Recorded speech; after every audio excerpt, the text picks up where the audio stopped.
In the last section, we started writing our first component.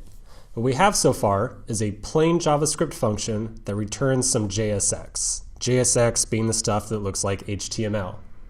The function is assigned onto the constant app, and we use constant instead of var because we don't expect this variable to ever change. We're not going to reassign app at any given time.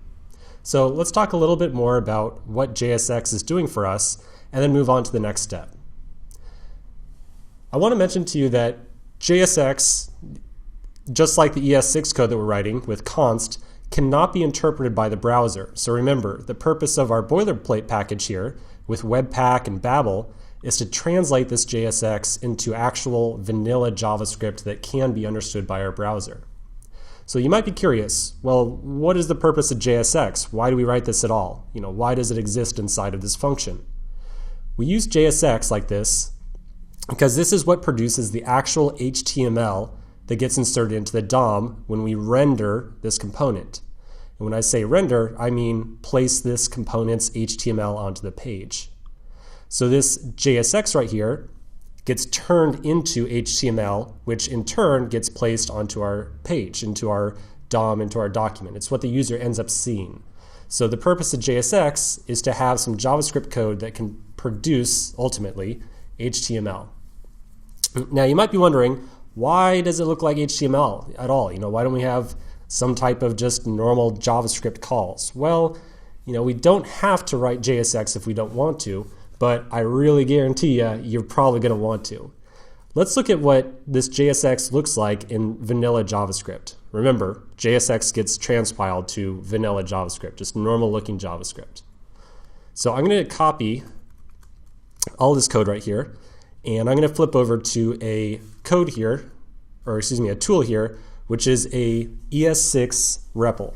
So I'm going to, on the left-hand side, I'm going to paste in the code, and on the right-hand side, it's going to be turned into vanilla JavaScript. So just ES5 JavaScript that can be ran safely inside of our browser. So I'm going to go ahead and paste this, and you'll see, okay, we get two kind of weird-looking variables up here, whatever, but we also get our JSX turned into a call to a function called react.createElement. The first argument is a div, and the third argument is hi, the content that's inside of the div over here. So this is why we use JSX in the first place. It gets compiled into vanilla JavaScript, but it's really ugly. We don't want to be typing this out by hand whenever we write a component. We want to just write something that looks very clean, very concise.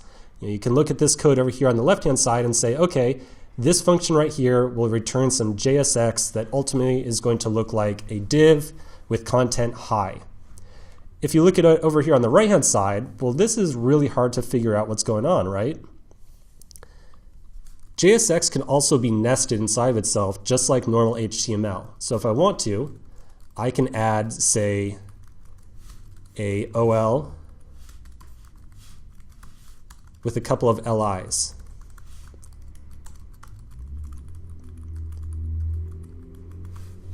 Now look what we get on the right-hand side.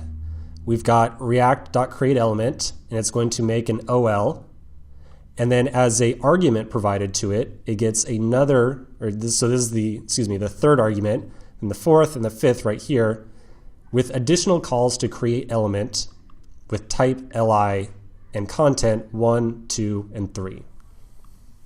So as our components start to get more complex with a lot more JSX inside them, as we start to write more complicated components that have more JSX inside of it, that in turn produces more HTML, the JavaScript that gets produced gets more complicated as well. So you can imagine if we start to get really complex components, they get just about illegible on the JavaScript side.